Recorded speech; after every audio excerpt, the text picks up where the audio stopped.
Hello. It is, what is it today? May 4th. Oh. A day of puns and wordplay. Anyway,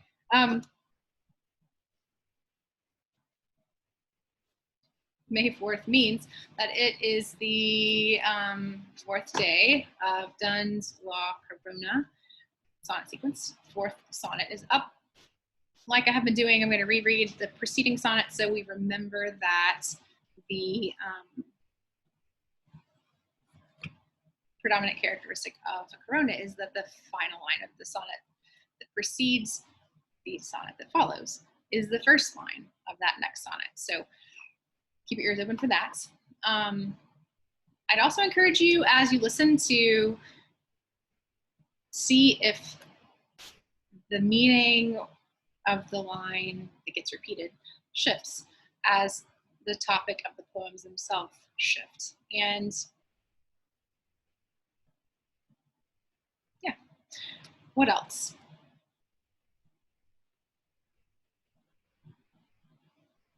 I wrote a little bit about this for yesterday's, but I just have to get a little geeky for a second about how much fun and how much effort Donne will put into like imagining to minute granular level the like a literalized or the literalized implications of something that is often accepted as figurative, or that maybe we encounter, and even if we believe in it literally, sort of just assume that it's beyond our understanding and don't give it much brain power. But Donne says, oh, no, don't do that. You should pause and think about this. So we've got this weird and cool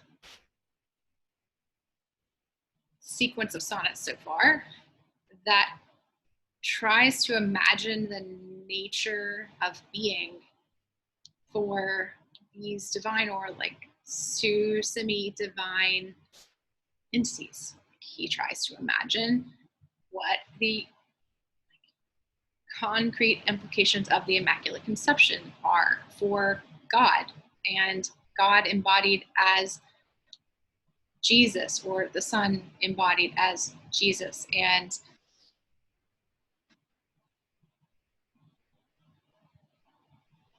I'm not going to just reiterate what I was saying before, but anyway, the implications are crazy and interesting and fascinating when you think about them on a teeny tiny level.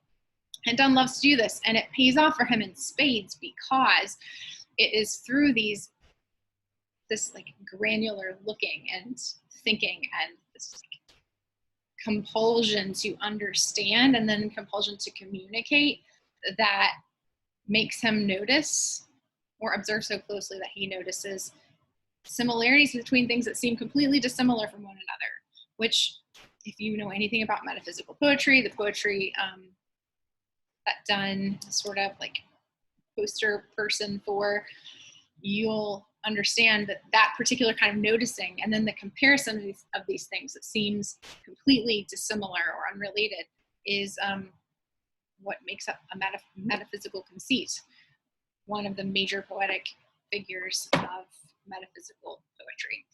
Anyway, it's through this super close looking, and I loved this. I loved these sonnets so far because they teach us,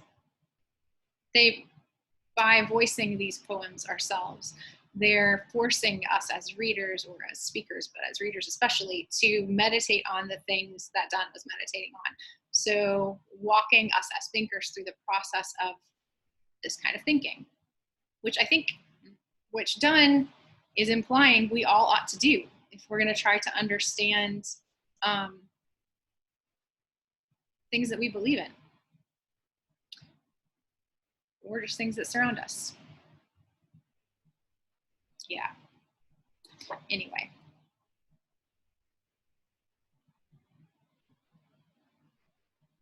It's time to reread number 3, Nativity, and then jump into number 4. I'll try to keep my enthusing at a minimum.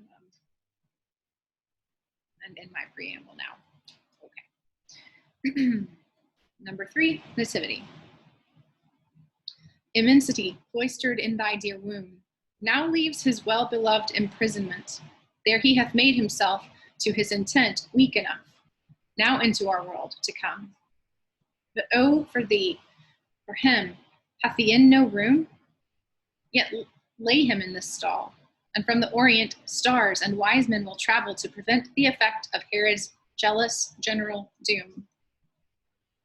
Seest thou, my soul, with thy faith's eyes, how he which fills all place, yet none holds him, doth lie?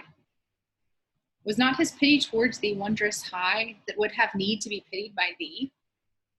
Kiss him, and with him into Egypt go, with his kind mother, who partakes thy woe.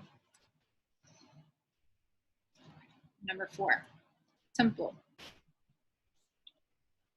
With his kind mother, who partakes thy woe, Joseph turned back. See where your child doth sit, glowing, yea, blowing out those sparks of wit, which himself on those doctors did bestow. The word but lately could not speak, and lo, it suddenly speaks wonders. Whence comes it, that all which was, and all which should be writ, a shallow-seeming child should deeply know? His godhead was not soul to his manhood, nor had time mellowed him to this ripeness. But as for one which hath a long task, 'tis good, with the sun to begin his business. He in his age's morning thus began, by miracles exceeding power of man. Okay.